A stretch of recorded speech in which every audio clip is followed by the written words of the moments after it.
Hey, where's my shoes? I'll wear shoes for the pod. I think it's like one size fits all. I mean, they're probably too small. Oh, look at that. Look at that. Like a glove. So good. Sweet. Let's do it. Alrighty. Here we go. My name is Marty Fox from WHITEFOX. Now, here's the deal. Well, ladies and gentlemen, on the podcast live from New York City, we have father, husband, CEO, star of $1 Million Listing, star of Owning Manhattan, educator, author, you name it, you've got it. Yeah. Ryan Serhant, welcome to With the Fox. Oh, I thought you were introducing yourself with that, and I was like, man, this guy is awesome. Thanks for being here. Welcome to New York. Fashionista. Dude, my feet get hot, and I like run around all over the place, and those shoes, the Lure piano shoes that you have, yeah, these are great, are like wearing leather socks. Like, they look nice, but it's basically you're wearing a leather sock, which doesn't breathe, and so this is way better. There you go. I don't mind them. They're free, aren't they? They're free for you, yeah. Fantastic. There you go. Congrats. Thank you. So it's been amazing watching the journey over the years, Netflix and obviously social media. But what I'd love to know, you have a confidence and an aura and a way to rally people. When you run your huddles, there is just a tone and a believability that you have that a lot of people struggle to find in life. What was your upbringing like? How did you find that type of magical energy? Just tell me a little bit about your childhood. I was born in Houston, Texas, in the South, and I bounced around a lot and moved a lot. I had to make new friends every year up until I hit really ninth grade, which is freshman year of high school. How many schools? 8. 7. Yeah. So we parents always together? My parents separated when I was 4 days old. Far out. I was 4 years old. Yeah. And so then my mom remarried a couple years later, and then my name changed to Ryan Serhant, so that's where Serhant comes from. From your mom's second husband? Yeah. Yeah. And so I moved around a lot, and he's a disciplinarian. You know, he runs a strong household. It was definitely tough. Like, I had to do school reports every day at dinner, weekly reports, Sundays. We had chores, you know, and had to earn our own money from like the day, like from my earliest memories, literally from, you know, picking up sticks and leaves in the front yard if I wanted to do anything. So then were you good at school or rebellious at school? No, I wasn't rebellious at school. School was never really my thing. I've always had a hard time with determining productivity. You know, it's probably why I have like 2 friends. I have a really hard time justifying having a drink with somebody without understanding exactly where this is going to take me. Well, particularly if you can be walking, you know, to Xena to the park or having a date night or training. Sure. You know yeah, I mean? now. Now. But growing up, for sure, like my parents made me play every single sport, and I just knew, and maybe this is the wrong attitude, but it's like, I'm not going to be a professional rugby player. Like, so why even try? Yeah. Like, it's just not in the cards for me. And because of the moving of schools, you're probably like, why am I going to invest so much time if I'm probably going to be moved again? Yeah. I'm trying to teach my daughter not to think that way now, because I think it probably was not the best attitude to have, because I do strongly believe now, like, I'd rather regret the things I did than the things I never tried.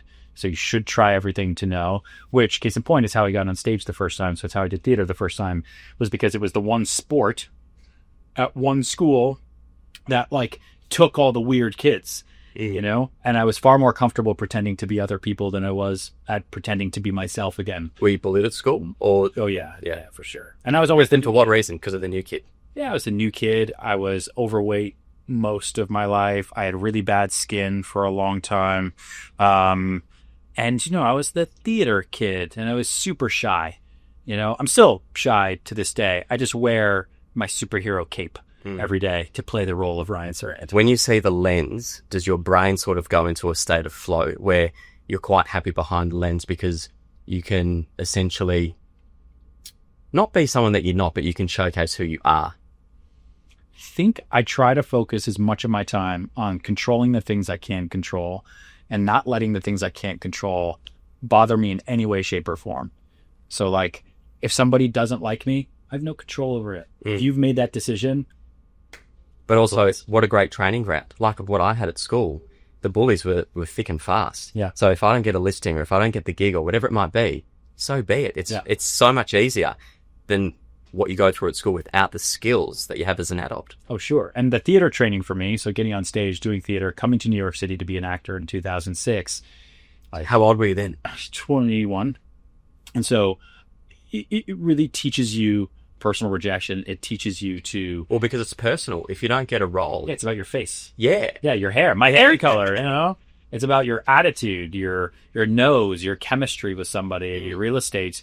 You can work your butt off. And if you didn't make money, it wasn't because of your nose. Yeah. Right? It was because of whatever. And it just didn't matter. So, you know, obviously I still get emotional like everyone does when you lose a deal. But like you move on. Like I think I just got fired off a building. I would point to my email that way.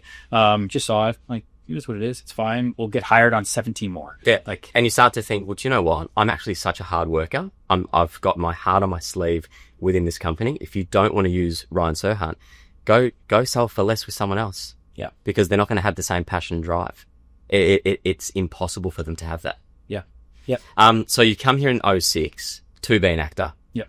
How long did you give that a crack for? 2 years. I ran out of money.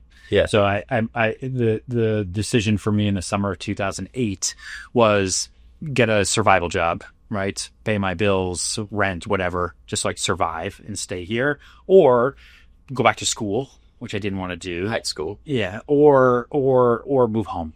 You know, like I wasn't going to be homeless. I could always move home. My parents were in Colorado at that time, which I just, again, I knew if I moved back to Colorado, I never would have left.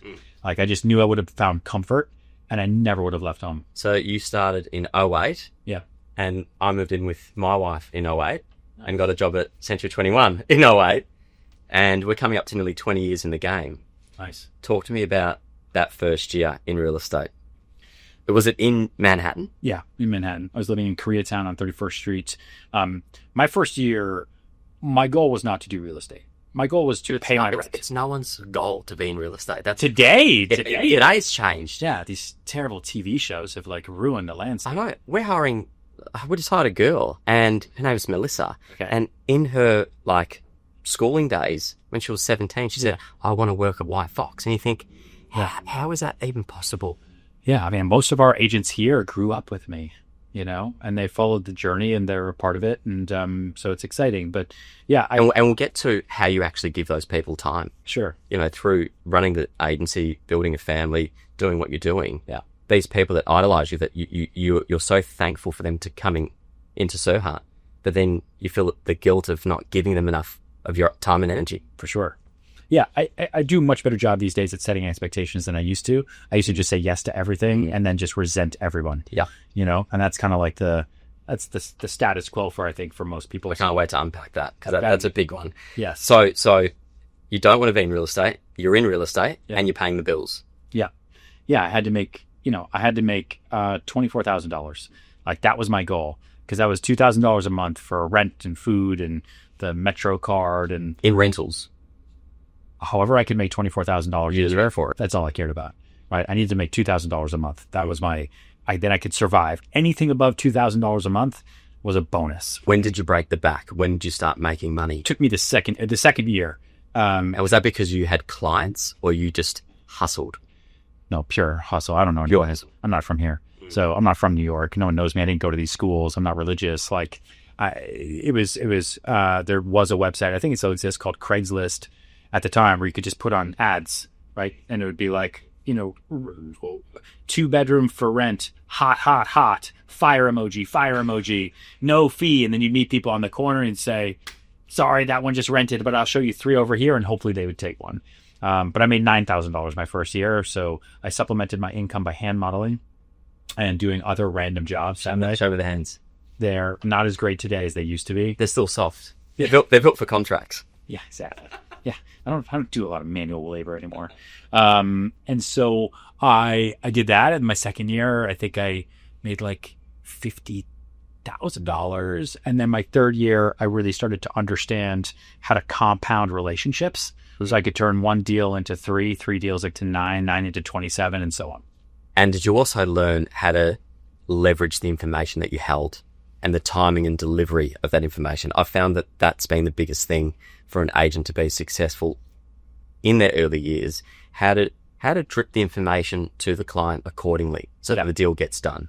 Yeah, I wrote I can't remember which book it is.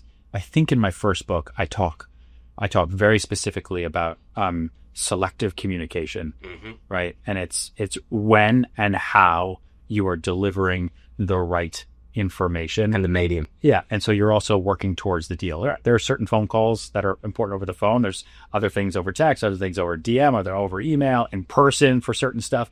And so how you do that and how you think about that. And every deal is an improv. And so for me, those early days, the light bulb for me was realizing, oh, sales is really just a game of improv. I meet a new stranger and I'm given a new set of circumstances. So that's a game. I say yes and to everything, right? I say yes and you want a 3-bedroom. Yes and you have a dog. Yes and your mother is the guarantor on the lease. Yes and you need a wall for your sister. Like yes and, yes and, yes and. And then how do I beat the internet is through memorization, which I had to do as an actor for 20 years. Hey. And so I would just, for me, Because then you look like an expert. right. So I looked at like the best agents in the business who were here. I was down here at the bottom of the barrel and was like, what really is different outside of network and connections and lead flow? What's the difference between them in the room and me in the room? They get to talk about the product without saying, like, or but. They never say, right? They just know it. The same way you know product when you talk about it now. I didn't know it. So I could either wait 10 years to learn through experience, or what I learned from bouncing around schools and making new friends every year was, let me fast track that and I'll just memorize all the information.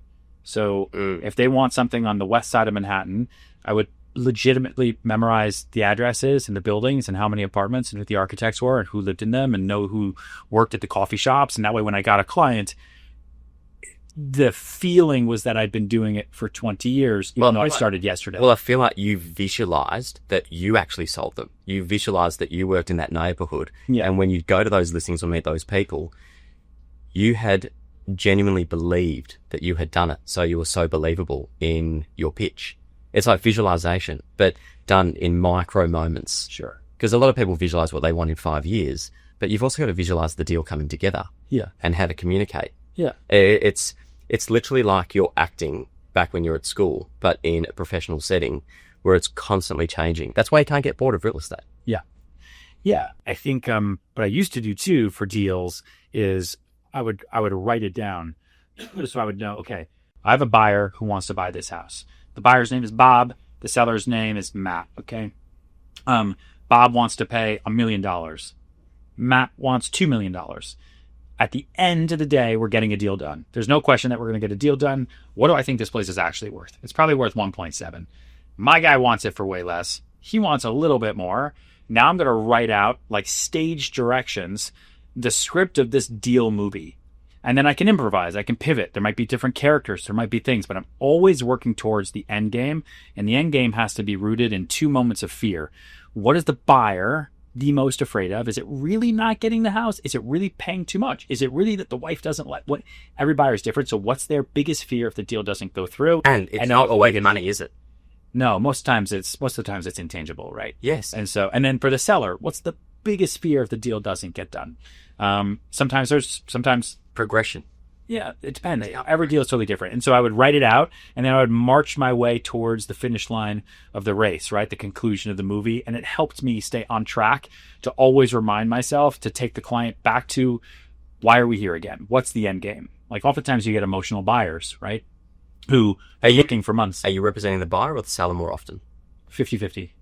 The United States is 50-50. And you're Very different from how you guys. So different. And you're representing both in the same deal a lot of the time. Not all the time, sometimes. Enough. Like probably 20% of the time. And how much can a jealous agent on the other side, which there'd be a lot around you, yeah, stuff those deals up from going through? Rare. I mean, rarely. It's in a 2020, 2021 market where every house disappeared. Then sure, you've got agents on one side of the deal or not who have all the control. And that's why building agent relationships is the most important for me. Yeah. That's why I started Sell It in 2019. It's like, I want to be the broker's broker, because when push comes to shove, I want every broker to owe me one, Love that. and that's been super helpful. So educating agents has been a game changer for your business. Yes, of course. I think real estate Lacks education. brokerage, sure. But I also think the real estate agency business is the strongest agency business there is. Like we, in the United States anyway, this business does not function without every other real estate agent out there. The market is just so large. I couldn't absorb it by myself. The pie just keeps getting bigger, right? And so you have to represent as many people as you can, but you got to work with everybody too. Like a heart surgeon doesn't really need other heart surgeons to have a great career, right? They're not using another heart surgeon on every heart they're doing surgery on. Like, they're the surgeon, they're doing it. I need other agents out there to want to do business with us. And if you look at a lot of the crash outs, so brokers who build up big careers and then disappear overnight. Why do they disappear? Reputation. It's always the market. They burnt their bridges to get to that point. For sure. Absolutely. Right? They basically burnt all the bridges to get to the top of Mount Everest, and they had no way down, so they just jump. Like, that's typically what happens.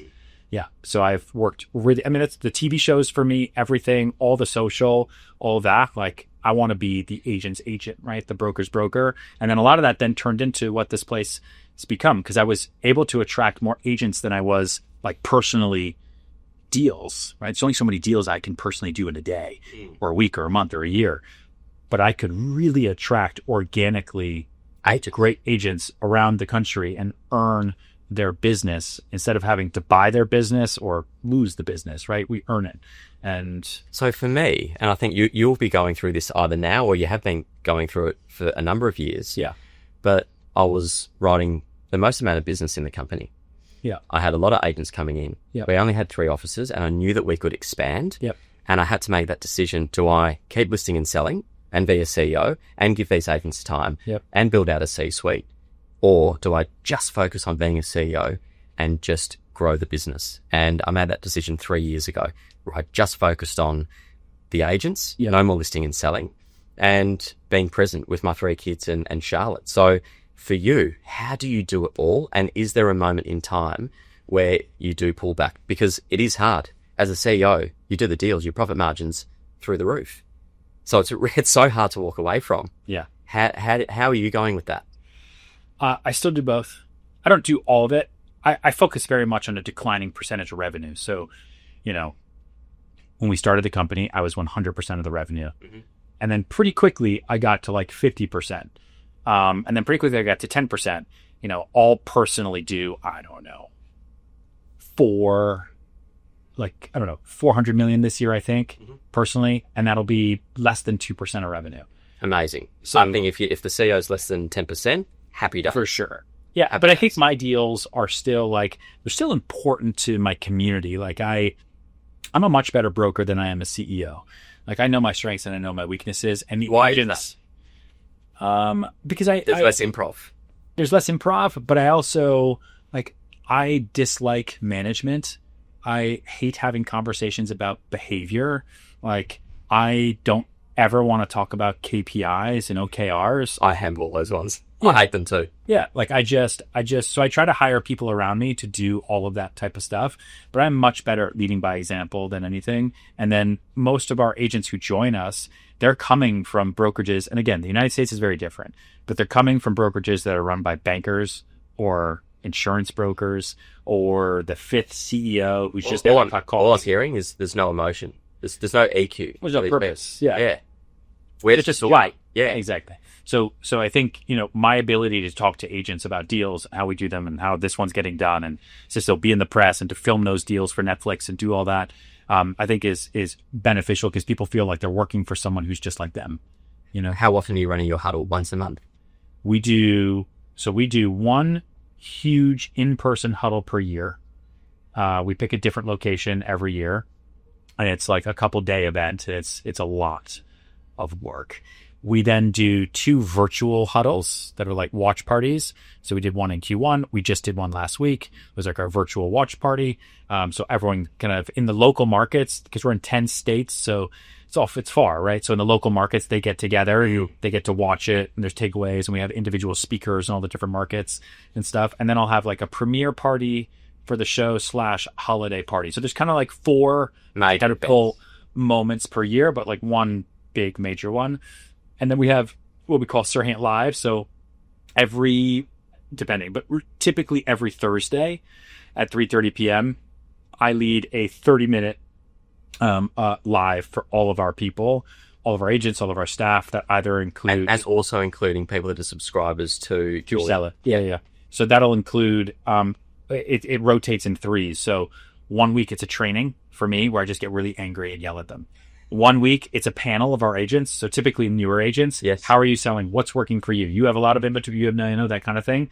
I keep they're half an hour max. Well, I just had a great chat with Avi downstairs. Yeah, Robbie. Yeah, Robbie. Yeah. And he just said, like, he had such a good mindset of coming to Serhant and what he's been able to unlock within his career. Yeah. Studios. Yeah. Game changer for him. So he could never list a developer's building until he came here.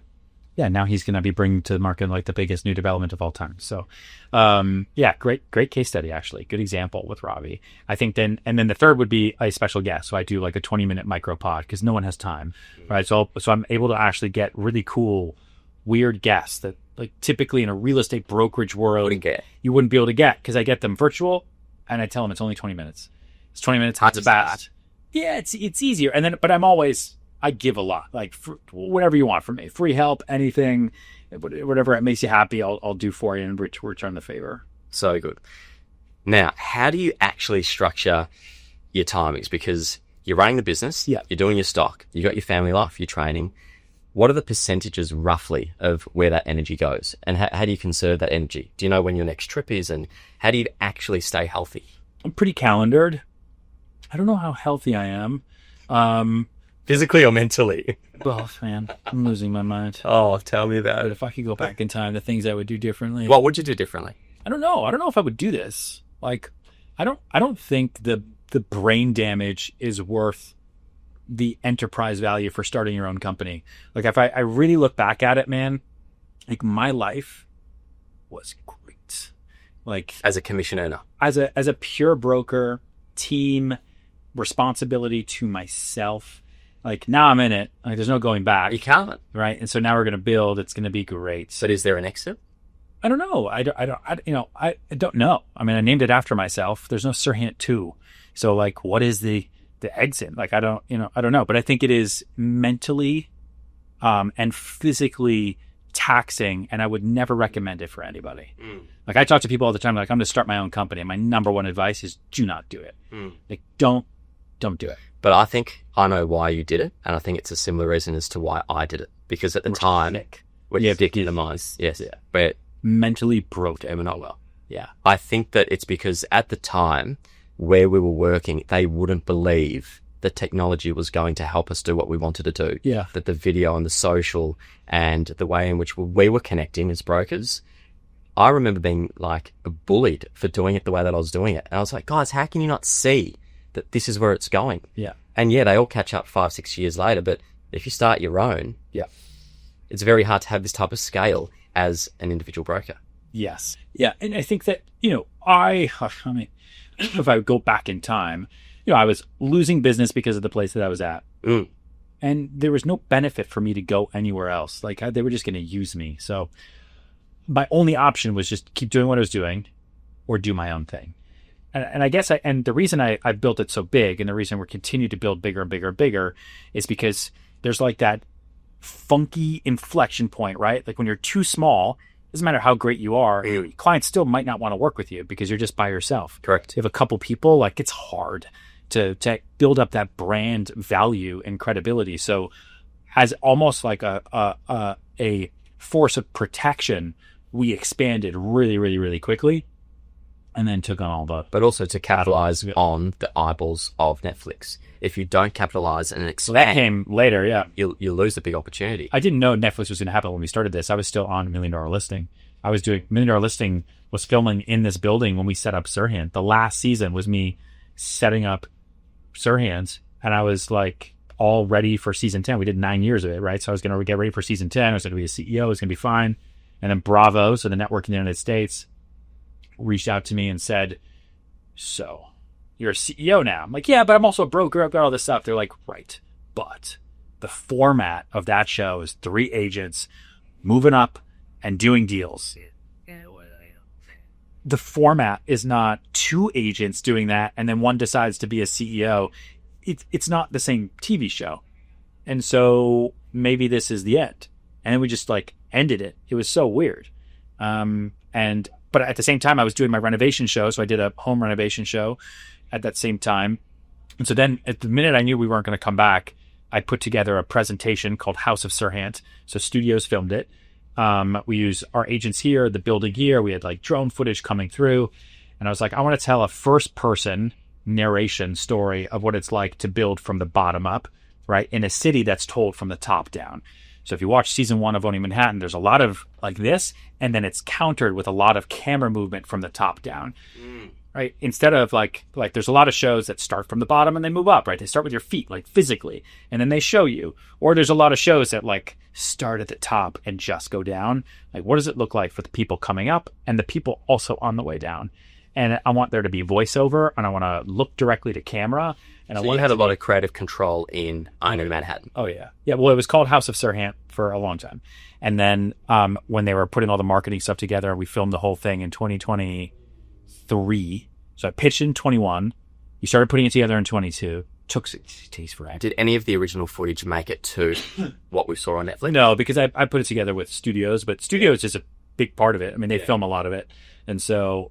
because then a lot of it has to be reenacted and based on true events. No, I wish. That would make my life so much easier. Yeah, Follow us. So my hair was long for a year and a half. Oh, They're like, they're with you forever. oh, And then when they feel like they've gotten enough, then cameras go down. And it went down 2 weeks ago. We started season 2 of Owning Manhattan will come out sometime this year. We started filming basically January of 2024. We finished in May of 25. and how many episodes would that be? 8. Probably, yeah. Because all seasons on Netflix for the most part are 8. Because people don't have the attention span. Of course not. Yeah. And an agent probably only can watch 4. Yes. Right? Or they're watching while they're on their phone. So, yeah, always. Right. An iPad underneath. So, you filmed. Yeah. When they've edited it, Yeah. which they're starting now, Yeah. will you be part of that process Very heavily? so, yeah. Yeah. And how do you ensure that you get that with working with Netflix? It's in the deal. Yeah. So I think that's so important. Yeah, Netflix has Final Cut, is what you'd say. Hmm. But it is my life, and it's everything that is on camera happens because I've created it. So it's, there's definitely some disagreements in terms of story and process and what we're showing, what we're not showing. And I am a niche audience. I am not 300 million eyeballs like they. And so I also lean on Netflix to know, like, okay, what does everyone in India want to see? If we want to be the number 1 reality TV show in India and the show comes out, what did they want to see, right? A lot of foreign countries want to see the deal making, and they want to see New York City as a character. So there's a lot of like big pictures of New York just to remind the audience. So when they're looking up from the phone, they're like, oh, right, I'm watching a New York show. Right. And So what is your best engaged content? What do people love the most about Ryan Serhant? I don't think it'll ever be anything other than Instagram. I think Instagram, because I grew up on it really, like in 2013, it's been 12 years of building brand value as a human. And that's where like the family stuff is, and fitness and motivation and all that.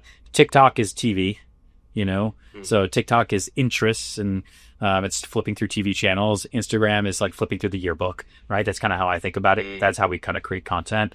YouTube is a trickier one for us now because the TV show is probably the most important. And so YouTube always kind of goes back towards education and long form property tours, like things that are typically more than 10 minutes. But over 1 million subscribers on YouTube.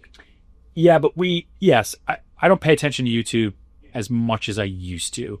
It used to be a massive driver of awareness for us. But there's just so much now.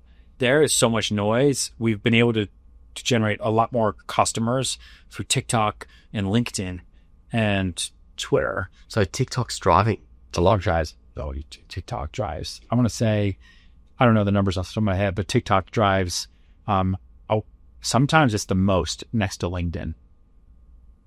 Yeah. Instagram is brand awareness, right? Same thing with Netflix, but Netflix drives so much business to everyone who's not on the show. But does Netflix also, is that a big payday, or is that just more just profile? Oh, it's profile. I mean, they pay. It's like, it makes it worth it because it's a lot of time. But it's really about brand profile, and then they don't take a percentage of your earnings, right? And so they give you a massive, massive podium to build from. Yeah. They don't have any involvement with Serhant. No. So going back to that share of your time, where is most of your time going now? I'd say 50% of my day is running the business, right?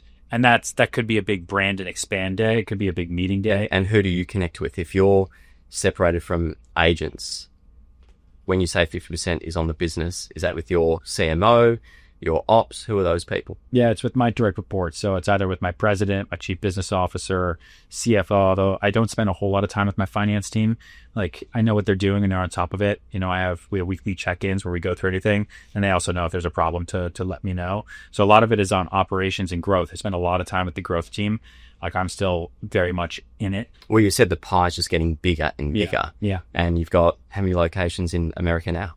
10 states. 6. Yeah. 10 states. How many offices is that? No. Because we allow our agents to open up their own offices. Okay. So and I should know. But they're not franchised. No. You still own those. Correct. In a JV structure? Something like that. Yeah. So you'll sell down a percentage, give the back end. Mm-hmm. Do you still screen who they hire? Yes. Mm. The company does. Yes. But we're also quick to hire, quick to fire, quick to promote. Yes. That's really, really, really important. But in brokerage too, they're just commissioned. So it's, you lead by reputation, but you're pretty strict to the numbers. And we churn out a lot of people. So, we move people on if it's not for them. Like, I think the real estate, especially in the United States, the real estate brokerage juggernauts, the biggest businesses of the last 20 years, were all about who can have the most listings and the most agents. I think going forward, it's going to be who has the greatest market share for the underlying platform to buy and sell real estate upon. Like, when people think, I want to buy and sell, almost forget the agent. Where are they going to? And that's why we spend it. Then I spend a lot of time on the tech side, just because it's newer to me. And days on market. You want to have the least days on market. Yeah. If you put your property with Serhant, it's sold. Yes. That's what you want. Yes. You heard it from him. And in terms of expansion, where do you see Serhant in 5 years from now? Australia. Come to Oz. It's far. It's too far. You only gave it 3 days, though. I know. I've been there before. I've been in Australia a couple times. Every time I go, I come back with like a suitcase full of bluey stuff. That's what happened last time. So much bluey. So much Bluey getting chased down in chickens. We just had a bluey party. Did you? For my daughter's 3-year-old. So you did? Yeah, it was cool. Nice. Yeah. Loves it. Obsessed. Yes. Thank God she doesn't like Peppa Pig. Yeah, we went through the Peppa Pig phase. That's for sure. Listen, we are, all open 4 more additional states this year. So right now, like my near-term focus is moving into the appropriate markets throughout the United States, and then hardening and building and hardening and building and hardening and building. We don't acquire everybody. Where are those next 4? Throughout the country. Like, we have different targets. We're kind of determining that now for the second half of the year. And do you ever do that first outreach message, or is that someone in the team? So through Sell It, which I started in 2019, we have agents and brand advocates in every city. Like, there are Sell It members who are active in the program in 133 countries right now. And I set it up that way in 2019, so I never had to acquire revenue. So I would always have people who are bought into us, ready to go in markets, who've been subscribing or going through coaching or doing anything else. So when we're ready, we can connect a whale, let's say, or a certain amount of volume. Like, I don't like to go into markets with like less than $750 million in trailing 12-month sales volume. So whether that's one guy or 50 agents, let's say, and then I can supplement them with Sell It members who have been in the program with me for 5 years, and they know how I think. They know how I talk. We've got a very similar outlook on expansion. Never acquire a brand. Yeah. Always start with, there's a metric. Yours is 750. Ours is similar. And it can be 3 people. Sure. And then you plug in the rest. Yeah. The rest can easily plug in. Yeah. They're there. So far, so good. Yeah. Well, you're never having to pay to open up. Yeah. That's the key. So it's a really nice entry into the marketplace without incurring debt. Yeah. But you guys represent predominantly the sellers, and you do auctions. I'm an auctioneer. Yeah. It's crazy. So weird. So why do you think it's weird? I tried it. My first time I went to Australia was in 2016. And I never knew that that's how you sold in Australia. And everyone was so confused because most of what I talked to about agents all around the world is working with buyers, how to get them to make offers. You've got a listing that's been on the market for a year. How do you adjust price? How do you create urgency? And I go to Australia and they're like, No, we don't. That doesn't mean anything to us. Somebody can just rock up, go to the milk bar, buy a meat pie next door to the house, and start bidding and buy. Yeah. And spend 4, 5, 6 million just on the spot. It's insane. Never seen it. Yeah. No registration. Yeah, it's crazy. Totally insane. It's completely crazy. I sent you a message and said, if you want me to call an auction for you on the street here, I'd do it whilst I was in town. Yeah, through DM. Yeah. You can actually do it. Yeah, it's crazy. It is crazy. But people in America, and I've asked a few people, they say, oh yeah, but it's not a foreclosure. And I'm thinking, okay, but the most expensive piece of art? Always, dude. I'm with you. I tried it. I did it on a town. So I came back from Australia my first time in 2016. We had a townhouse that we couldn't sell that was asking 14, then 12. They wanted at least $10 million at 337 West 87th Street. It was 9 years ago. And so I was like, I have an idea. Because I have to be able to market it. And I can't market it with a reserve price. It doesn't exist here. I can't market it with no price. It doesn't. I wouldn't be able to. I couldn't put it on the internet. So you can't say will be sold at 10 million plus. No. So what I could do though is I could go out and I said we're 12, 1 week only, half off. So I reduced the price publicly to $6 million, which just makes no sense, right? It's too cheap. But did everyone go nuts? So what it did was what you guys do. I froze the marketplace because all the comparables are 8, 9, 10, 11, 12, $20 million. All of a sudden everyone saw what we were doing. And I said, I could say final bids due by Friday at 5. And the marketplace froze. Everyone got incredibly angry and we sold it for $10 million. And then I tried to do it somewhere else. And here's the problem. And I was like, genius. I'm going to change the world. Question though. Yeah. When you sold it, yeah. Were you standing at the front? No. I don't know. No. Submit by email. Oh. Yeah, no, there's no auctioneer. No, because it's New York. Like the buyer was, I think, in Singapore when they made the final bid. It's like selling art, right? Like it's all. So we're doing boardroom auctions, getting it up on the screen. Yeah, no. Some people are coming. Some people are zoomed in. Yeah, they're calling. And you're standing at the front going, yeah. And at 5,250,000, I'll take a 50, boing. And it's coming from a Zoom call. Crazy. That's nuts. That's so weird to me. No, we don't. No, we don't do that. So we cut the price in half. But the problem is, I'm not dealing with like people that can't afford it in New York. And so I tried to do it on my next house. We had another house that was, I don't know, $11 million or something like that. And I said, we're going to do the same thing. I'll reduce it to 5.5 and we're going to sell it. What do you want? You want at least 10? I just did. Let's go do it again. The entire market said the house was worth 7. Oh, and so no, it's hard to come back. You can't come back from that. And so then every seller is like, why would I ever do that? I'd rather not sell or rather not list it. And now it's written in permanent ink on the internet that the cut price, that it went from 11 to 5.5 with Ryan to then they give it to another broker at 10 and they sold it for 9, but it took them a year. So I can tell you the trick behind that one. Yeah. You can't put the price up. And then I can't list it anywhere. There's no, our website, realestate.ag, doesn't exist here. So they force you.